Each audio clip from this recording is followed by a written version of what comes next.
Good morning, all. Well, in growth model, we're going to take the new topic here one more time. So, we'll go talking about the logistic growth now. We're going to be talk about logistic growth. Okay. First, we have seen the exponential growth, and now we'll see the logistic growth. How is this different than the exponential growth? Now in nature we know that the whenever you go somewhere, whether अब ये कोई national park रहे या फिर कोई tiger reserve रहे या फिर कोई भी जगह हो, आप वहाँ पे जाइए, you see that the resources are limited, है ना। तो कभी बहुत बार ऐसा भी होता है कि in the nature there are limited resources. मान के चलिए कि लिमिटेड रिसोर्सेस है, ठीक है। मतलब कौन से रिसोर्सेस की बात कर रहा हूँ? Food, space are limited. Okay. अब ऐसे केस में क्या होता है कि ग्रोथ तो होती है, लेकिन in that growth we have to consider one more phenomenon, that is what we known as a carrying capacity. We have to consider the carrying capacity. Okay. हमें इस लॉजिस्टिक ग्रोथ में ये देखना है कि नेचर में जब रिसोर्सेज लिमिटेड हो जाते हैं, फूड और स्पेस कम हो जाता है, तो उसके दौरान क्या होता है? उसके दौरान ऑर्गेनिज्म का एक दूसरे के साथ कॉन्फ्लिक्ट होता है, और कॉन्फ्लिक्ट में एक जानवर डोमिनेंसी रख देता है और एक जानवर थोड़ा सा कमज़ोर बन जाता है, जिसके कारण पॉपुलेशन पे डिफरेंस आता है। ठीक है। सो अब यहाँ पे कैरिंग कैपेसिटी का मीनिंग क्या होता है?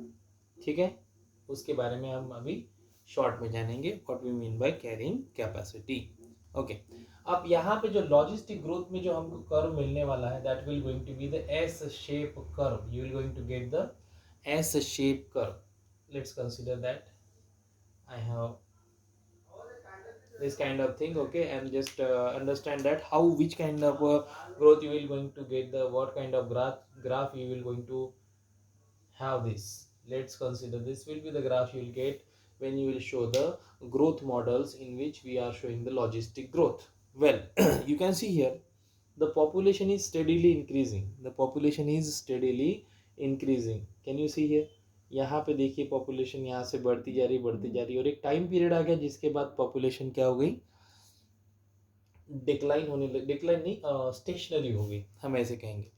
तो यहाँ पे जब हम पॉपुलेशन को देखते हैं, तो ये जो पीरियड दिखता है, इसको हमने कहना है लैग पीरियड। लैग पीरियड वो पीरियड होता है जिसमें ग्रोथ में एक्सेलरेशन तो रहता है, लेकिन कैसा रहता है वो acceleration? There is a slow acceleration in the growth, मतलब ग्रोथ थोड़ी सी स्लो होती है। ठीक है। And then come one more period here, and this period is known as a lag period. अब इसमें क्या है? जो ग्रोथ हो रही है वो बहुत फास्ट हो रही है ना, ज़्यादा फास्ट हो रही है, और ऐसी ग्रोथ को हम एक्सपोनेंशियल ग्रोथ कहते हैं। एक्सपोनेंशियल ग्रोथ कहते हैं, और ऐसी ग्रोथ बहुत फास्ट होती है। ठीक है। फिर उसके बाद there is one more period come, जिसको, अब वो ग्राफ तो एक्चुअली ऐसे जाना चाहिए था, लेकिन वो ऐसे मुड़ गया, नीचे मुड़ गया। मतलब वहाँ पे क्या हो गया है? वहाँ पे डिक्लेरेशन हो गया है। क्या हो गया है? डिक्लेरेशन। तो ये जो पीरियड है, this is a period of declaration.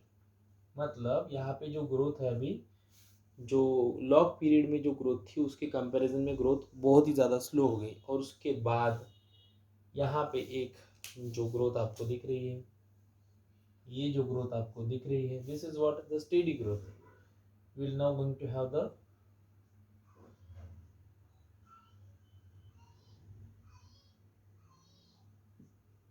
Steady growth. Okay. अब यहाँ पे एक स्टेडी फेज आ गया, स्टेडी ग्रोथ आ गया। ठीक है। मतलब अभी यहाँ पे क्या होता है? नंबर ऑफ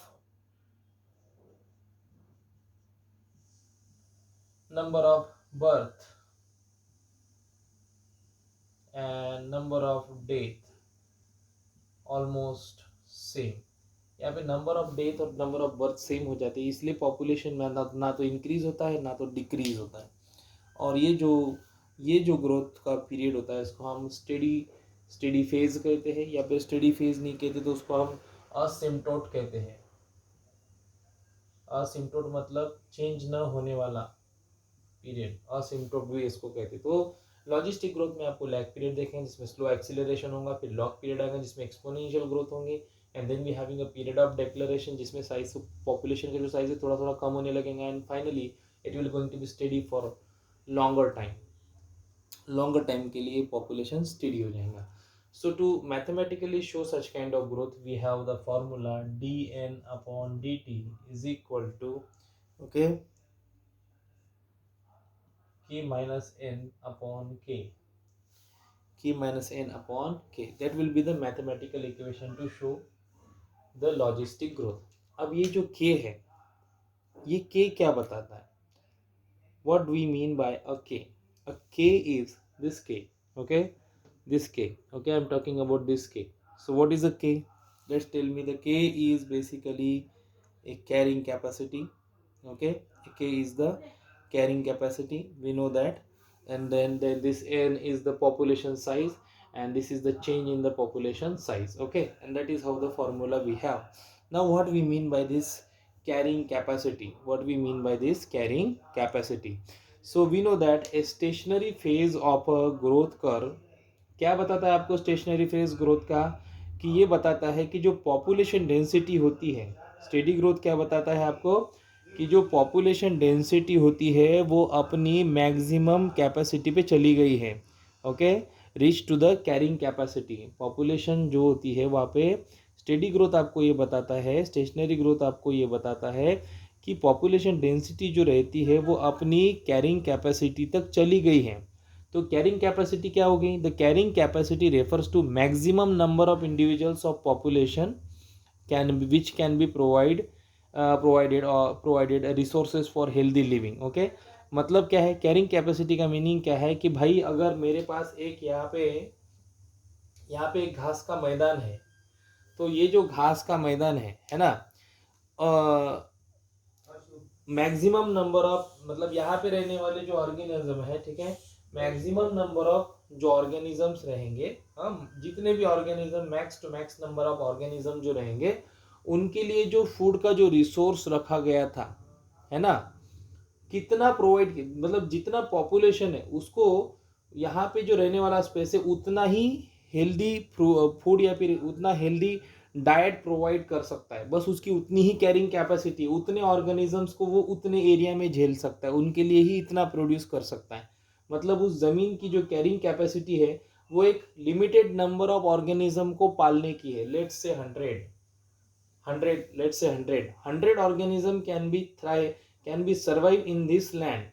तो वहाँ पे जो कैरिंग कैपेसिटी होगी उस लैंड की, एक पर्टिकुलर कैरिंग कैपेसिटी आ जाएंगी कि वो 100 ऑर्गेनिज्म को ही वहाँ पे रख सकता है ना। अब क्योंकि यहाँ पे लिमिटेड रिसोर्सेस है तो यहाँ पे कैरिंग कैपेसिटी को हमको कंसिडर करना पड़ता है, and that's why we have write the K there.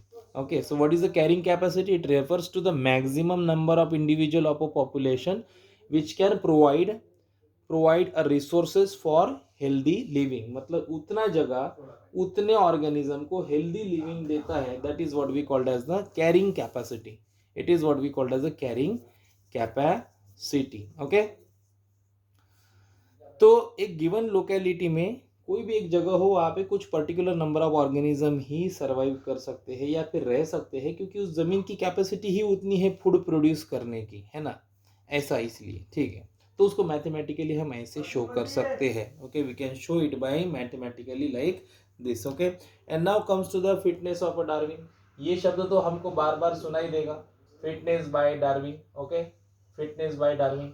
अब फिटनेस बाय डार्विन का meaning fittest, survival of the fittest नहीं होता। देखिए जो डार्विन ने हमको मतलब जो मैकेनिज्म समझाया है, जो थ्योरी में उन्होंने लिखा है, उसमें क्या लिखा गया है कि survival of the fittest, definitely, but उन्होंने इसके साथ बहुत सारे अलग अलग एजम्पशंस भी दिए। तो यहाँ पे फिटनेस ऑफ डार्विन मतलब कंप्लीट ऑर्गेनिज्म की फिटनेस के बारे में उन्होंने बात नहीं की। They actually talk about the reproductive fitness, उन्होंने रिप्रोडक्टिव फिटनेस के बारे में बात की कि भाई एक ऑर्गेनिज्म का रिप्रोडक्टिव पोटेंशियल कितना होता है। अब देखो, अब ऐसे मैं मान के चलता हूँ कि किसी ऑर्गेनिज्म का एक पर्टिकुलर रिप्रोडक्टिव फिटनेस है या फिर रिप्रोडक्टिव पोटेंशियल है भाई, या फिर मान के चलते हैं कि एक ऑर्गेनिज्म एक बार मतलब जैसे समझ के चलो कि वंस इन लाइफ टाइम, मतलब एक ऑर्गेनिज्म ऐसा है जो अपने लाइफ टाइम में एक ही बार रिप्रोड्यूस करता है। जैसे कि मैं एग्जांपल के तौर पे बता देता हूँ, ये अपना बाम्बू बाम्बू प्लांट एक ही बार अपने लाइफ टाइम में रिप्रोड्यूस करते हैं। या फिर मान के चलते हैं कि बनाना, ठीक है, वन टाइम रिप्रोडक्शन, ओके। तो इनमें जो पॉपुलेशन है डेफिनेटली लिमिटेड पॉपुलेशन रहेंगी, ओके। बट ऐसे भी ऑर्गेनिज्म है जिनमें एक रिप्रोड्यूस करते हैं वो बहुत बार लाइफ टाइम मतलब एक लाइफ टाइम में बहुत बार वो रिप्रोड्यूस करते हैं। तो वो भी होते हैं जो many time in life, okay, मतलब ज़्यादा से ज़्यादा बार रिप्रोड्यूस करते लाइफ टाइम में। जैसे कि अभी मैं इसमें बात करता हूँ कि कोई भी आप ऑर्गेनिज्म कंसिडर कर सकते हैं उसमें, जैसे कि ऑयस्टर्स ले लो, ठीक है। या फिर आप ये समझ सकते किसी भी ऑर्गेनिज्म को आप यहाँ पे डिनोट कर सकते हैं। अब कुछ कुछ ऑर्गेनिज्म ऐसे हैं जो लार्ज नंबर ऑफ इंडिविजुअल बनाते हैं, produce large number of individual with small size। अब बहुत सारे ऐसे भी होते हैं जो ऑर्गेनिजम्स होते हैं जो ज़्यादा नंबर में प्रोड्यूस होते हैं, है ना, बट उनका साइज स्मॉल होता है। Produce in large number but their size is small. For example ना, जैसे ऑयस्टर्स वगैरह, ऑयस्टर्स देखिए बहुत ज़्यादा प्रोड्यूस होते हैं, लार्ज नंबर में प्रोड्यूस होते हैं, बट साइज होता है स्मॉल। अब कुछ ऐसे भी होते हैं जो प्रोड्यूस होते हैं स्मॉल नंबर में लेकिन साइज होता है large. Produce in small number and size is, ऐसे भी ऑर्गेनिज्म होते हैं, है ना। तो वो डिपेंड करेगा कि किस प्रकार के ऑर्गेनिज्म है, ठीक है, और उसके हिसाब से हमारा पूरा पॉपुलेशन ग्रो करता है, ठीक है। So it's produce in small number but in large size. For example well को अगर हम यहाँ पे डाल देंगे ना तो अच्छा रहेगा, क्योंकि उसमें जैसे वेल हो गया, हाथी हो गया, है ना, हाथी को 1 साल 8 महीने लगता है एक बच्चे को जनने के लिए, या फिर वेल है ना, ऐसे ऑर्गेनिज्म जो है वो लार्ज नंबर ऑफ इंडिविजुअल बनाते हैं और वो स्मॉल नंबर में, और लाइफ टाइम में वो बहुत कम बार रिप्रोड्यूस करते हैं। तो ऐसी ग्रोथ जो होती है जिसमें नेचुरल रिसोर्सेज लिमिटेड होते हैं, फूड स्पेस अवेलेबिलिटी कम होती है और कैरिंग कैपेसिटी होती है हर लैंड की अपनी रिसोर्सेज देने की, ऐसे केस में आपको जो मिलती है ना ग्रोथ वो होती है logistic growth, okay। So here I finish with the logistic growth. Thank you so much.